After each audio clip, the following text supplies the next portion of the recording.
Hello students, NCERT गणित कक्षा 9वीं में आप सभी का स्वागत है। आज हम लोग प्रश्नावली 4.3 में प्रश्न क्रमांक 8 हल करेंगे। तो आइए सबसे पहले प्रश्न पढ़ लेते हैं। इसमें दिया गया है अमेरिका और कनाडा जैसे देशों में तापमान फ़ारेनहाइट में मापा जाता है, जबकि भारत जैसे देशों में तापमान सेल्सियस में मापा जाता है। यहाँ फ़ारेनहाइट को सेल्सियस में रूपांतरित करने वाला एक रैखिक समीकरण दिया गया है। तो ये आपके सामने एक समीकरण दिया गया है और इसी समीकरण के आधार पर हमसे कुछ प्रश्न पूछे गए हैं। तो कुल मिलाकर बात की जाए तो ये अपने आप में काफ़ी बड़ा एक प्रश्न है। तो सबसे पहले तो हम प्रश्न ही अच्छे से समझ लेंगे ताकि हम इसका सॉल्यूशन करते समय कोई भी कठिनाई ना आए। तो इसमें लिखा है कि अमेरिका और कनाडा जैसे देश तापमान फ़ारेनहाइट में मापते हैं। तो अलग अलग जो देश होते हैं इनकी मापन पद्धतियाँ अलग अलग हो सकती हैं। उदाहरण के लिए इसी में जैसे क्वेश्चन में ही बात की जाए तो इसमें लिखा है कि अमेरिका और कनाडा, तो ये दो देश हैं। यहाँ पे क्या होता है कि तापमान फ़ारेनहाइट में मापा जाता है। जैसे अपने यहाँ कैसे मापा जाता है भारत में तापमान मापा जाता है सेल्सियस में। जैसे टेम्परेचर कहते हैं कि आज टेम्परेचर 28 डिग्री सेल्सियस रहा, तो इस तरीके से लिख देते हैं ना कि आज टेम्परेचर 28 डिग्री सेल्सियस रहा। वैसे ही वहाँ पे भी टेम्परेचर किस में मापा जाता है, फ़ारेनहाइट में मापा जाता है। वहाँ पे टेम्परेचर बताने के लिए फ़ारेनहाइट यूनिट का इस्तेमाल किया जाता है। लेकिन वहाँ के लोगों को अगर डिग्री सेल्सियस समझाना है तो एक समीकरण के द्वारा समझाते हैं। यहाँ पे लिखा है, यहाँ फ़ारेनहाइट को सेल्सियस में रूपांतरित करने वाला एक समीकरण दिया गया है। आप देख सकते हैं कि एक हमें समीकरण दिया गया है। तो इस समीकरण के काफ़ी उपयोग है। ये समीकरण आप याद भी कर लीजिए क्योंकि ये बहुत ही फेमस समीकरण हैं। इसके आधार पर हम फ़ारेनहाइट को सेल्सियस में बदल सकते हैं और सेल्सियस को फ़ारेनहाइट में बदल सकते हैं। इसलिए ये काफ़ी उपयोगी समीकरण है। अब आप कहोगे कि कैसे बदल सकते हैं। जैसे अमेरिका का व्यक्ति है, अगर हम उसे कहेंगे, जैसे कोई भी अमेरिका या कनाडा का व्यक्ति है, अगर हम उसे कहेंगे कि आज टेम्परेचर 40 डिग्री सेल्सियस है, अमेरिका या कनाडा के व्यक्ति को यानी विदेशी व्यक्ति को अगर हम कहेंगे कि आज टेम्परेचर 40 डिग्री सेल्सियस है, हो सकता है कि उसे समझ में ना आए क्योंकि वहाँ डिग्री सेल्सियस में तो टेम्परेचर मापा ही नहीं जाता। वहाँ पे टेम्परेचर फ़ारेनहाइट में मापा जाता है। तो फिर आप उसको क्या कहोगे, फ़ारेनहाइट में कहोगे। लेकिन आपको नहीं पता कि 40 डिग्री सेल्सियस में फ़ारेनहाइट में कितना होगा, क्योंकि ऐसा तो नहीं है कि आपने बोला 40 डिग्री सेल्सियस तो उतना ही 40 डिग्री फ़ारेनहाइट होगा। ऐसा तो नहीं है, क्योंकि डिग्री सेल्सियस अलग चीज़ है, फ़ारेनहाइट अलग चीज़ है। इसी को दर्शाने के लिए ये समीकरण हमें दिखाया जाता है। तो इस समीकरण में क्या होगा, अगर हम सेल्सियस की जगह पर 40 रख दें तो फ़ारेनहाइट में हमें मान मिल जाता है। ऐसा नहीं होता कि जैसे यहाँ पे आपने कहा कि 40 डिग्री सेल्सियस टेम्परेचर है तो फ़ारेनहाइट में भी उतना ही होगा। ऐसा बहुत कम केसेस में होता है। तो अब जैसे अमेरिका या कनाडा का कोई व्यक्ति है, उसको आप बता रहे हो कि 40 डिग्री सेल्सियस टेम्परेचर है और यदि वो नहीं समझ रहा है तो क्या करोगे, आप उसे फ़ारेनहाइट में बताओगे। तो कैसे बताओगे, इस समीकरण की सहायता से। आप क्या करोगे, इसी समीकरण में ये पूरा समीकरण लिखोगे f बराबर 9/5, लेकिन इस c की जगह पर आप यहाँ पे 40 रख दोगे क्योंकि आपका टेम्परेचर आपको कितना बताना है, 40 डिग्री सेल्सियस, और प्लस कितना कर दिया आपने, 32। तो यहाँ पे देखिए 5 8 40, ये 8 से कैंसिल हो गया। तो f बराबर 8 नाम 72, कितना गुणा करेंगे, 9 गुणित 8 तो 8 नाम 72, और प्लस कितना आएगा, 32। तो 72 और 32 इन दोनों को जोड़ लेंगे तो 2 और 2 4 और 7 और 3 10, 104।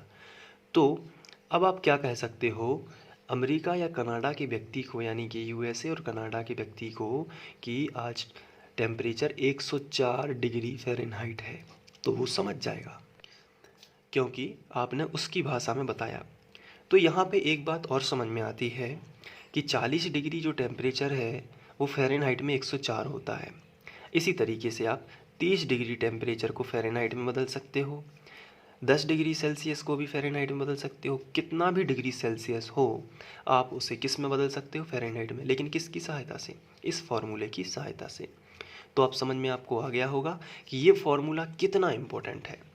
ये अपने आप में आपको प्रतियोगी परीक्षाओं में भी और साइंस में भी आपको दिया गया है। तो इसलिए इस पर एक सवाल बनाया गया है। तो अब आपको क्वेश्चन समझ में अच्छे से आ गया होगा। अब क्वेश्चन थोड़ा यहाँ पे देख लेते हैं। अमेरिका और कनाडा जैसे देशों में तापमान किस में मापा जाता है? फ़ारेनहाइट में। सही बात है।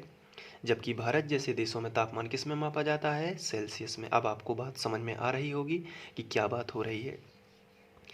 यहाँ फ़ारेनहाइट को सेल्सियस में रूपांतरित करने वाला एक रैखिक समीकरण, बिल्कुल सही बात है। फ़ारेनहाइट को किस में बदलना है? सेल्सियस में। अभी हम लोगों ने बदला है ना कि सेल्सियस को फ़ारेनहाइट में, या आप फ़ारेनहाइट में 140 रखिए तो आपको सी का मान यानी सेल्सियस में कितना मिलेगा? 40। तो बस ये एक समीकरण है और ये एक बदलने वाला समीकरण है। इसे हम क्या बोल सकते हैं? बदलने वाला। किसको किस में? आप फ़ारेनहाइट को डिग्री सेल्सियस में बदल सकते हो, या डिग्री सेल्सियस को किस में बदल सकते हो? फ़ारेनहाइट में बदल सकते हो। तो बस इतना ही है। तो अब आपको क्वेश्चन अच्छे से समझ में आ गया होगा कि क्या करना है और क्या हमें बताया गया है। अब इसी समीकरण के आधार पर हमसे कुछ प्रश्न पूछे गए हैं। तो आइए देख लेते हैं वो प्रश्न कौन कौन से हैं। तो एक एक पर हम फोकस करेंगे। तो निश्चिंत होकर बड़े आराम से आपको समझना है। जैसे पहला हमें दिया गया है, सेल्सियस को एक्स अक्ष और फ़ारेनहाइट को वाई अक्ष मानकर ऊपर दिए गए रैखिक समीकरण का आलेख खींचिए। तो ये एक समीकरण हमें दिया गया है। अब इसे हमें एक समीकरण के तौर पर देखना है और यहाँ पे हमें इस समीकरण का आलेख खींचना है। आलेख का मतलब होता है कि इस समीकरण का हमें क्या करना है? इस समीकरण का हमें ऐसा ग्राफ बनाना है और ग्राफ के अंदर इस समीकरण की कोई रेखा हो सकता है ऐसा जाए, हो सकती है ऐसी रेखा जाए, या ऐसी कोई भी एक ग्राफ पर कोई इसकी एक रेखा बनेगी। तो इस समीकरण का ये आलेख होगा, ग्राफ पर बनेगी। तो ये कैसे बनाते थे? तो किसी भी समीकरण में हम उसका आलेख बनाने के लिए क्या करते थे? एक तालिका बनाते थे, है ना? एक तालिका बनाते थे। इसमें यहाँ पे x लिखते थे, यहाँ पे y लिखते थे और यहाँ पे x का मान रखते थे। कोई भी समीकरण हो, जैसे कि आपका समीकरण है x प्लस वाई बराबर 2, सपोज करिए ये समीकरण है x प्लस वाई बराबर 2। तो इसमें क्या होता था कि आप x का मान रखोगे तो आपको y का मान मिलेगा। तो आप जैसे x का मान 0 रखा तो y का कुछ मान मिला, फिर x का मान 1 रखते थे तो y का कुछ मान मिलता था, फिर x का कुछ मान रखते थे तो y का कुछ मान मिलता था। और इसी तालिका के आधार पर हम ग्राफ खींच देते थे। पिछले क्वेश्चन में हमने यही किया हुआ है। लेकिन यहाँ पे क्या x y लिखा है? तो आंसर है नहीं लिखा है। तो इस बार तालिका कैसे बनेगी? तालिका तो वैसे ही बनेगी, लेकिन इसमें थोड़ा सा चेंज करेंगे। इसमें हम c और f में डिवाइड करेंगे, क्योंकि हमारा जो समीकरण है वो f और c में दिया गया है। तो यहाँ पे c लिखेंगे और यहाँ पे क्या लिखेंगे? f लिखेंगे। अब इसके बाद बिल्कुल सिंपल है। अब आप सोच रहे होंगे कि क्या पहले जैसा होगा? बिल्कुल। c का मान हम कुछ रखेंगे, जैसे हमने 0 रखा तो हमें f का कुछ मान मिलेगा। फिर यदि हमने c का कुछ और मान रखा तो हमें f का कुछ मान मिलेगा। फिर c का कुछ और मान रखा तो हमें f का कुछ मान मिलेगा। तो इस तरीके से एक हमारी टेबल बनेगी और उसे हम आलेख पर दर्शाएंगे।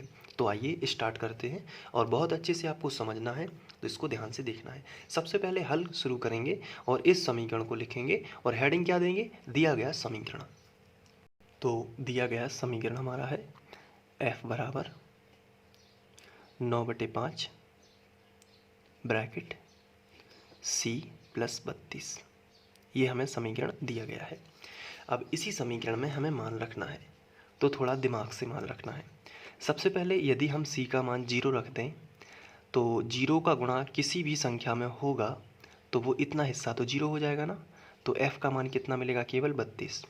तो सबसे पहले हमें ये सही यहाँ पे अच्छा लग रहा है कि हम c का मान 0 रख दें, क्योंकि c का मान आपको मन से रखना है और f का मान आपको समीकरण देगा। तो वो भी मन से आपको सोच समझ के रखना है कि कैसे में हमें सहूलियत होगी, कैसा करने से हम जल्दी आंसर ले पाएंगे, और एग्ज़ाम में भी यही आपका विवेक काम में आता है। तो सबसे पहले क्या करना है?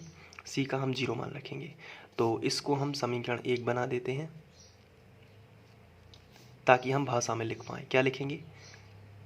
समीकरण 1 में c बराबर 0 रखने पर, तो जहाँ पर c लिखा है वहाँ पे 0 रखेंगे। तो आइए f बराबर 9/5 ज्यों का त्यों, और c की जगह पर क्या रखना है? 0। तो ये ब्रैकेट लगा था तो ये ब्रैकेट लगा दिया। c का एक अलग से c का मान रख रहे हैं तो ब्रैकेट हम इसको भी लगा सकते हैं। प्लस कितना होगा? 32। तो f बराबर, इसका गुणा इसमें होगा तो 0 आएगा, क्योंकि 0 का किसी भी संख्या में गुणा करें, चाहे वो भिन्न संख्या हो चाहे कोई भी पूर्ण संख्या हो, उसका आंसर 0 आता है। और प्लस कितना आएगा 32। तो f बराबर 0 का कोई यहाँ पे मतलब नहीं है, तो आपको आंसर में आ जाएगा 32। तो अब यहाँ पे हम सिंपली एक टेबल बना लेंगे, और वो टेबल हमें किस में हेल्प करती है आप जानते हैं, आलेख खींचने में। यहाँ पे हम एक सिंपल सी अपनी टेबल बना लेते हैं। तो अब क्या हमें एक्स वाई लिखना है, आप बताइए, क्या हमें एक्स वाई लिखना है? आंसर है नहीं, हमें तो सी और एफ लिखना है, क्योंकि हमारा समीकरण किस में दिया गया है, सी और एफ में। यहाँ पे एफ और यहाँ पे सी, ठीक है। अब चाहे आप सी एफ लिखिए चाहे एफ सी लिखिए, उसमें कोई दिक्कत नहीं है, आप सी ऊपर भी लिख सकते हैं, कोई प्रॉब्लम नहीं है। हम अधिकतम 3 मान रखेंगे यहाँ पे, तो हमने यहाँ पे लिख लिया। चलिए सी का मान हम मन से रख रहे हैं, तो सी का मान हमने सबसे पहले कितना रखा, 0। तो यहाँ पे सी का मान हमने 0 रखा है। तो एफ़ का मान हमें कितना मिला, 32 यानी कि 32। यहाँ पे हमने रख दिया कि हमें एफ़ का मान कितना मिला, 32। सी का मान 0 रखने से एफ़ का मान हमें 32 मिला है, ये हमने यहाँ पे सारणी में दिखा दिया। अब सी का मान क्या हम 1 रखेंगे, क्योंकि हमारी परंपरा है कि हम सी बराबर 0 रखते हैं। तो अब हम सी बराबर 1 रखेंगे, फिर सी बराबर 2 रखेंगे। लेकिन ऐसा नहीं करना है। अब आप सोच रहे होंगे कि ऐसा क्यों नहीं करना है, इसका सीधा सा रीज़न ये है, यहाँ पे हम 1 रखेंगे तो हमारा जो समीकरण है काफ़ी टफ हो जाएगा करने में। आंसर तो आएगा, लेकिन या तो दशमलव में आएगा, और उसको करने में टाइम भी ज़्यादा जाएगा। और हम ये बिल्कुल भी नहीं चाहते कि हमारा एग्ज़ाम में टाइम बिल्कुल भी ज़ाया हो और हमारा आंसर अटपटा आए, ताकि उसमें भी हमें करने में या ग्राफ में दिखाने में काफ़ी कठिनता महसूस होगी। तो कोई भी नहीं ये चाहेगा। तो फिर आप सोच रहे होंगे कि कैसे इसको सॉल्व करेंगे। तो ध्यान से देखिए, यहाँ पे सी है और नीचे 5 है, तो ऐसी कोई संख्या यहाँ पे रखेंगे जो 5 से कैंसिल हो, यहाँ पे कैंसिल हो सके। तो सी का मान क्या रखना चाहिए, तो आप कहोगे सी का मान फिर तो 5 रख दीजिए, 5 से 5 कैंसिल हो जाएगा, तो 9 + 32। तो आप सही सोच रहे हैं। हम सी का मान 5 के गुणज में कोई भी रख सकते हैं, 5 की दुनिया में आने वाला कोई भी, जैसे सी का मान हम 0 तो रख दिया तो सब 0 हो गया, तो एफ का मान तो 32 आया। लेकिन अगर हम सी की जगह पे इस बार 5 रख देंगे तो 5 से 5 कैंसिल हो जाएगा, तो एफ का मान हमें एक और मिल जाएगा, 32 + 9। अगर हम सी की जगह पर 10 रख देंगे तो 5 दूनी 10, ये भी कैंसिल हो जाएगा। तो आप अपने तरीके से कर सकते हैं। चलिए, तो अब हम यहाँ पे फिर से हेडिंग लगाएंगे, समीकरण 1 में सी बराबर, इस बार हम कितना रख देते हैं, चलिए हम यहाँ पे थोड़ा बड़ा मान ले लेते हैं, मान के चलिए 10, क्योंकि हमें 3 तो मान रखने ही हैं और बहुत सारे मान हमारे पास अवेलेबल हैं। तो हम सी बराबर 10 ले लेते हैं। तो सी बराबर 10 रखेंगे, तो इसी समीकरण में हम सी बराबर 10, तो सबसे पहले क्या करेंगे, हम इस समीकरण को अलग से लिख लेते हैं ताकि आपको यहाँ पे समझा पाएँ। तो हमने इसके अलग से इसे हमने यहाँ पे लिख लिया। अब हम इसको ऊपर स्क्रॉल कर सकते हैं। तो सी बराबर 10 रखेंगे इसी में। तो चलिए कहाँ से स्टार्ट होना है, यहाँ से। एफ बराबर 9/5 ज्यों का त्यों, और सी की जगह पर कितना रखना है बताइए, ब्रैकेट में 10। तो यहाँ पे हमने 10 रख दिया और प्लस कितना किया, 32।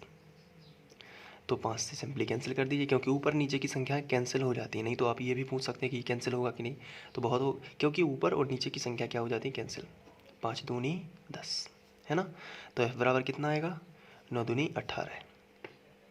गुणा कर देंगे ऊपर ऊपर का, तो 9 दूनी 18 और प्लस कितना आएगा, 32। अब हम 32 और 18 को जोड़ लेंगे, बहुत ही सिंपल है। 8 और 2 10, 10 का शून्य हासिल आ जाएगी 1, और 3 और 1 4, और 1 हासिल की जोड़ेंगे तो कितना आएगी, 5। तो एफ का मान कितना आ गया, 50।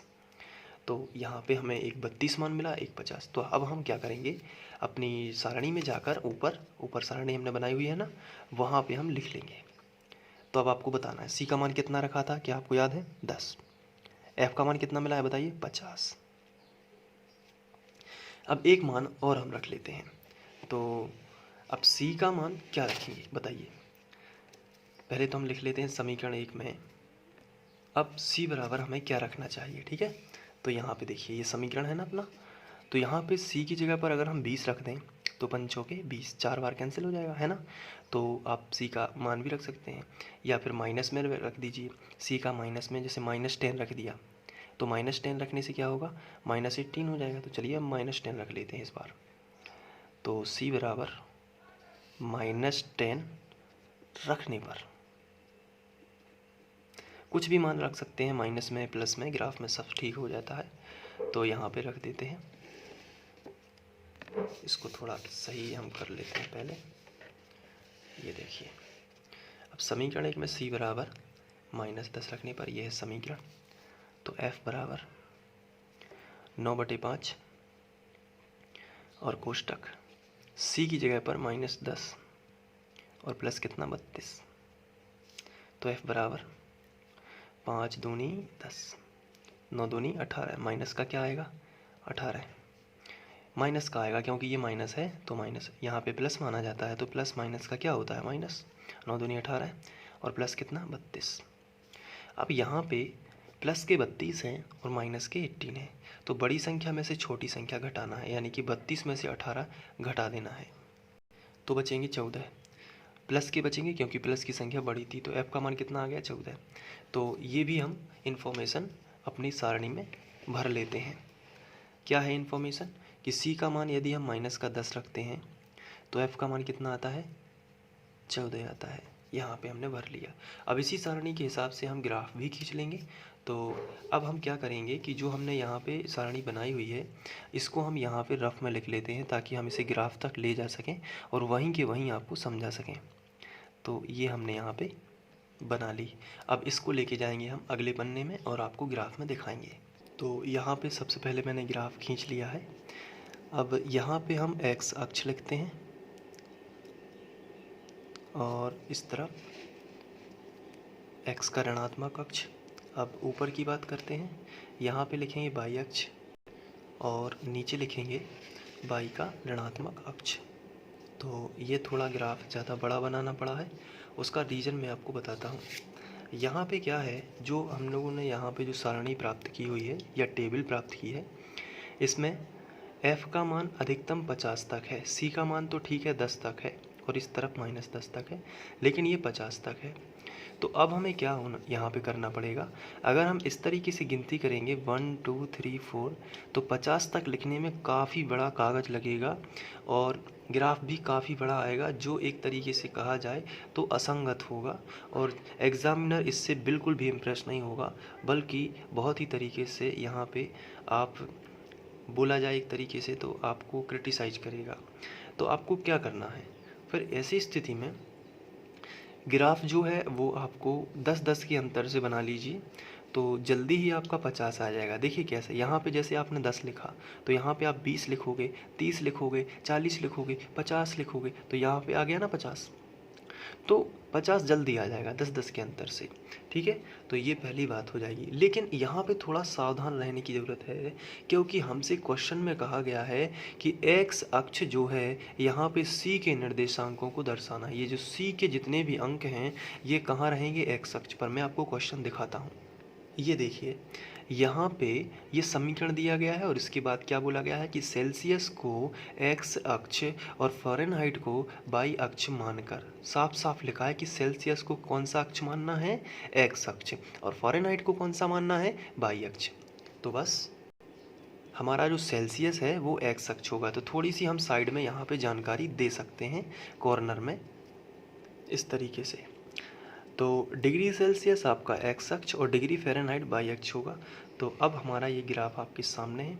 अब मैं इसमें नंबरिंग कर लेता हूँ थोड़ा 10-10 के अंतर देके। तो जैसे यहाँ पे हमें x का पॉजिटिव है तो 10 20 30 ऐसे लिखना है। यहाँ पे -10, इसी तरीके से ऊपर 10 20 और नीचे भी -10 -20 -30 और -40 और आप -50 भी लिख सकते हैं यदि जगह है तो। ये ग्राफ आपका यहाँ पे इतना बन गया। अब इसमें जो समीकरण दिया है वो उसकी जो यहाँ पे जो टेबल है उस हिसाब से मान रखेंगे। तो ये तो हो जाएगा C और ये जो लाइन है ये F की लाइन होगी, बाई वाली y अक्ष F होगा। तो यहाँ पे 40 के बाद में 50 भी लिख देता हूँ, 60 भी लिख देता हूँ। ये देखिए, अब यहाँ पे f का मान कितना है 32 है ना। तो f का मान, ये तो c वाली लाइन है तो f वाली यहाँ मिलेगी तो 32 है। अब यहाँ पे f का मान 32 है, क्या यहाँ पे 32 लिखा है कहीं? तो आंसर नहीं लिखा है, लेकिन 30 और 40 के बीच में होगा कहीं ना कहीं 32। क्यों? क्योंकि 30 और 40 के बीच में छोटी छोटी 10 लाइन्स होती हैं, है ना।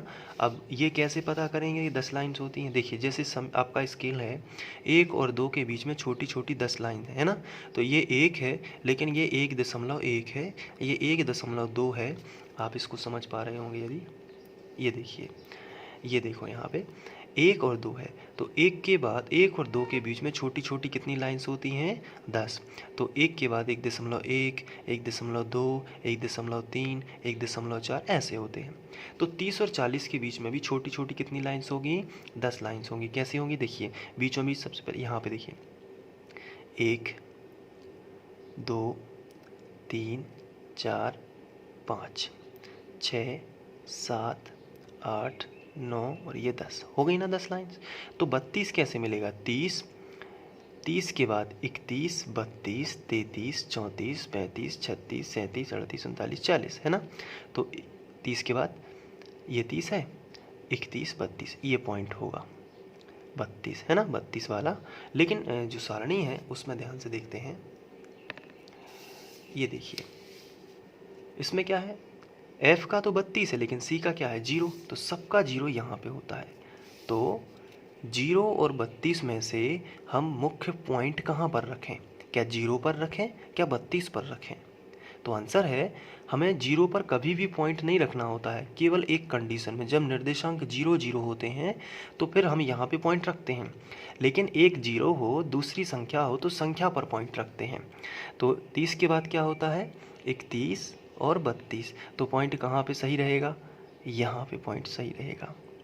तो एक हमने पॉइंट रख दिया, एक पॉइंट हो ये हो गया। फिर F का 50 है और C का 10 है, तो C का 10 तो ये है, क्यों? क्योंकि प्लस में है तो ये रहेगा, यदि माइनस में होता तो ये होता। तो प्लस 10 यहाँ पे है और F का कितना है? 50 है। तो देखिए अब कैसे मिलाते हैं इसको भी सीख लीजिए। यहाँ पे 10 है तो ये हमने 50 से मिलाना है, तो ऐसे नहीं मिला देना है, पहले हमें 10 वाली लाइन खींचनी होती है, ये वाली, और फिर यहाँ पे 50 वाली लाइन ऐसे स्केल रख के ऐसे 50 वाली लाइन भी खींच देते हैं। ये देखिए अब यहाँ पे दोनों जिस कॉर्नर पर मिलते हैं यहाँ पे पॉइंट रखा जाता है, ये रख दिया, तो दूसरा बिंदु भी हमें मिल गया। अब तीसरा और देखिए, F का मान कितना है? 14 और C का मान कितना है? -10। तो अब इसको ध्यान से देखना है। सबसे पहले C का मान देखिए -10 है ना, तो C कहाँ हमने दर्शाया? X अक्ष पर। तो X अक्ष पर -10 कहाँ है? ये है। और F का मान कितना है? 14 है। तो 10 और 20 के बीच में कितनी छोटी छोटी लाइन्स होंगी? 10 होंगी। कितनी होंगी? 10। तो कैसे पता करेंगे? देखिए 1, 2, 3, 4, 5, 6, 7, 8, 9, 10। तो यहाँ पे हमें 14 मिलेगा। क्या मिलेगा? 14। कैसे मिलेगा? F का 10 के बाद यहाँ पे 1, 2, 3, 4 ये है 14, और ये यहाँ से मिलेगा। और C कितना है? -10। थोड़ा ग्राफ में देख लेते हैं, ये देखिए -10 और ये 14 वाली लाइन, तो कैसे मिलेंगे? सबसे पहले -10 को मिलाएंगे, तो यहाँ पे ये इसको आगे हमने बढ़ाया और 14 को यहाँ से मिला दिया, ठीक है। और यहाँ पे एक पॉइंट दे दिया। तो ये 3 बिंदु आपको दिख रहे होंगे, ये एक ही सीध में है। तो अब क्या करना है? स्केल रखकर इन तीनों को मिला देना है। तो चलिए मिला देते हैं। ये देखिए मिला दिया ना। अब इस लाइन में यहाँ पर एक तीर का चिन्ह और यहाँ पर एक तीर का चिन्ह बना दिया, ठीक है। तो अब इसे आप इस लाइन को पी क्यू नाम भी दे सकते हैं, तो पी और क्यू। और इसमें क्या करेंगे कि इस लाइन को हम तिरछा करेंगे ऐसा, और यहाँ पे वो समीकरण लिखेंगे जो हमें दिया गया था रैखिक समीकरण के रूप में। तो वो समीकरण था F बराबर 9/5 कोष्टक C + 32। तो यही था ना, यहाँ पे रख दिया। तो एक आलेख दिखाता है कि जैसे जैसे सी का मान बढ़ता है यहाँ पे, तो फ़ारेनहाइट का मान भी बढ़ेगा, और सी का मान घटता है तो फ़ारेनहाइट का मान भी घटेगा। अब इसके बाद हमने पहले क्वेश्चन को सॉल्व कर लिया है, जो हमसे पूछा गया था कि इस समीकरण के आधार पर समीकरण का आलेख खींचिए। तो इसमें हम टिक कर लेते हैं कि ये हो गया। अब दूसरा देखिए, यदि तापमान 30 डिग्री हो तो फ़ारेनहाइट में तापमान क्या होगा, ये पूछा गया है। यदि तापमान 30 डिग्री हो तो फ़ारेनहाइट में तापमान क्या होगा। तो कैसे पता करेंगे, मैंने आपको शुरू में बताया था कि डिग्री सेल्सियस को फ़ारेनहाइट में बदलने के लिए या फ़ारेनहाइट को डिग्री सेल्सियस में बदलने के लिए हम इस समीकरण का यूज करेंगे। तो चलिए इसको हम करते हैं। तो सेकंड क्वेश्चन को हल करते समय सबसे पहले हमें ये दिया गया समीकरण लिख लेना है, और इसके बाद पूछा गया है कि यदि तापमान 30 डिग्री सेल्सियस हो, है ना, तो 30 डिग्री सेल्सियस यानी कि सी की जगह पर 30 रखना है। तो सी बराबर 30 रखने पर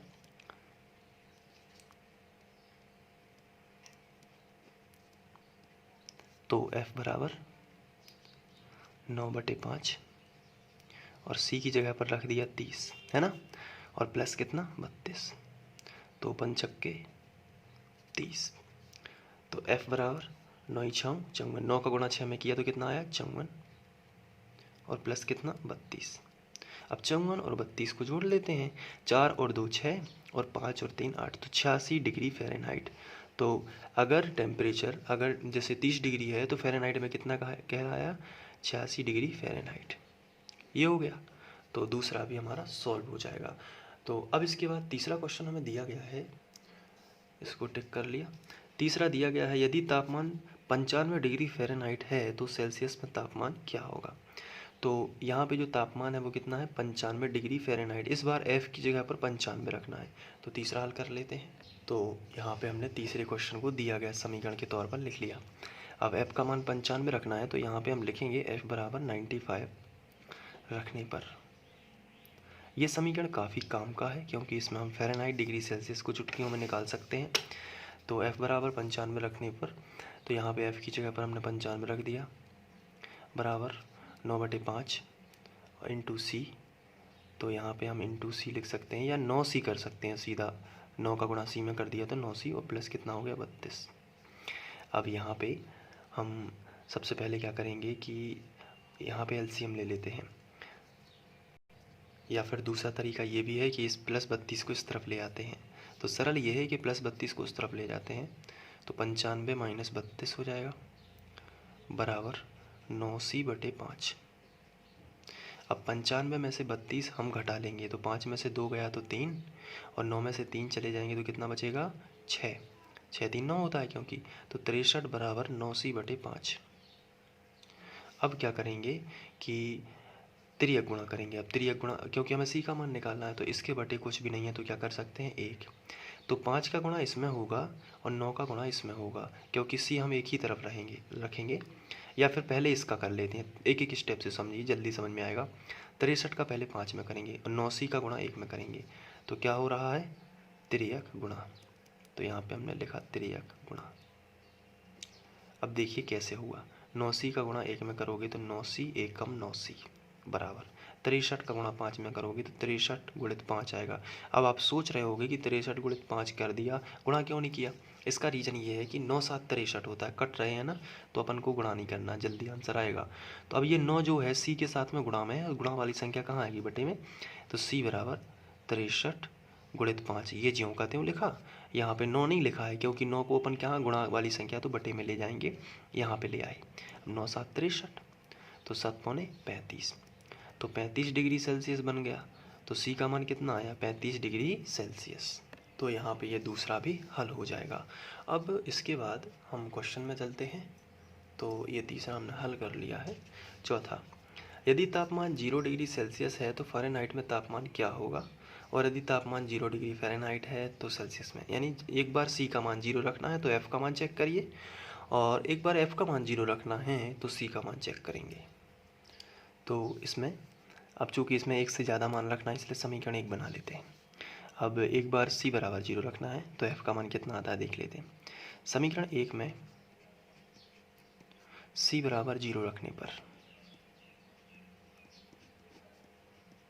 तो यहाँ पे सी की जगह पर 0 रखेंगे, तो ये हमने आलेख में भी किया हुआ है, 9/5 गुणित 0, सी की जगह पर क्या आ गया 0, प्लस कितना आ गया 32।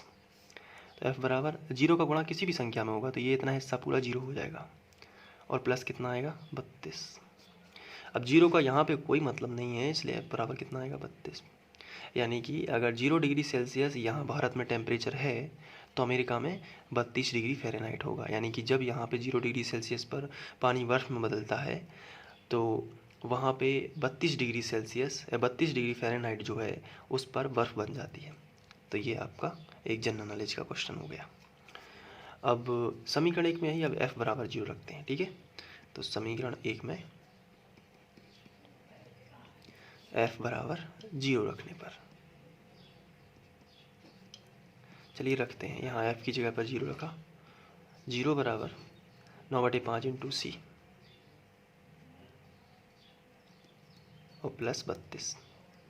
9 का गुणा सी में करेंगे पहले तो 9 सी और बटे 5 और प्लस कितना आएगा 32 आएगा। तो यहाँ पे प्लस का 32 उस तरफ चला जाएगा तो होगा -32 बराबर 9c/5। अब इसके बटे 1 करेंगे, कुछ भी नहीं है, और यहाँ पे त्रियक गुणा कर देंगे। तो सबसे पहले क्या करेंगे त्रियक गुणा, तो 32 का 5 में करते हैं तो सबसे पहले आएगा -32 गुणित 5 और बराबर इस तरफ आएगा 9c। अब 5 का गुणा 32 में करेंगे तो -5 दूनी 10, 10 का शून्य हासिल आ जाइए, 1 5 15 16 यानी -160 बराबर 9c। तो अब 9 जो गुणा में है ये बटे में आ जाएगा तो -160 बटे 9 बराबर c। तो इसको कैंसिल करेंगे तो आएगा -17.8 बराबर क्या आएगा c। तो इतना लगभग टेम्परेचर होगा, तो आप यहाँ पे लिख सकते हैं लगभग और भाग देकर आप करोगे तो इतना आंसर आ जाएगा।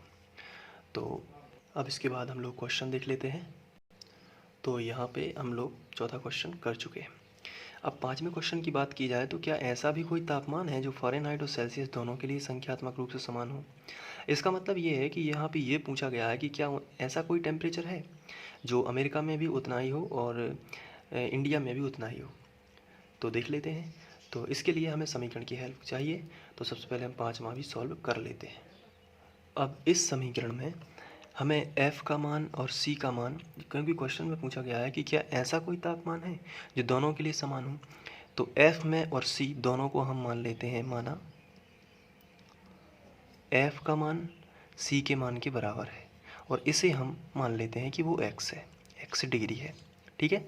तो यहाँ पे f और c दोनों की जगह पर x रखेंगे तो वो टेम्परेचर हमें मिल जाएगा जो दोनों के लिए सेम है। तो यहाँ पे f नहीं लिखेंगे, यहाँ पे x लिख देंगे।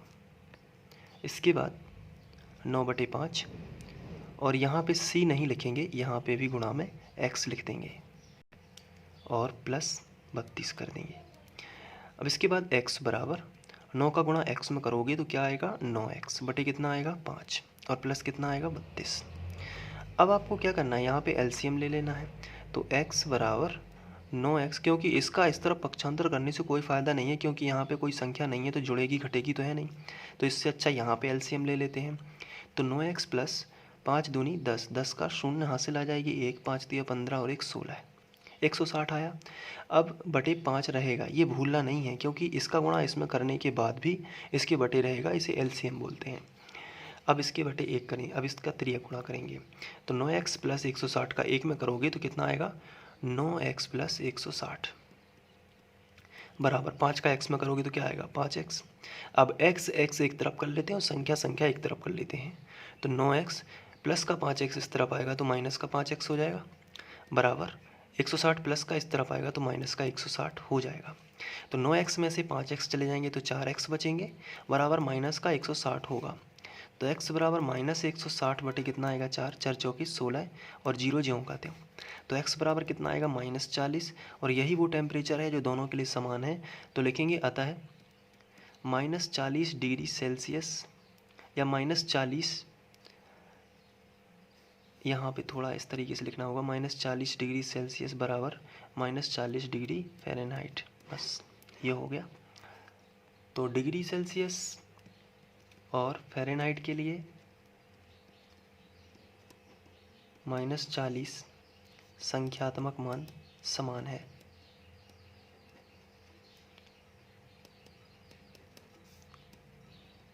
इस तरीके से लिखेंगे। और काफ़ी लंबा क्वेश्चन था, उम्मीद है कि आप लोगों को ये समझ में आ गया होगा। अब एक बार देखने के बाद इसको अच्छे से कर लीजिए ताकि ये आपकी प्रैक्टिस में आ जाए। और इस तरीके से प्रश्न क्रमांक 8 समाप्त होता है। Thank you.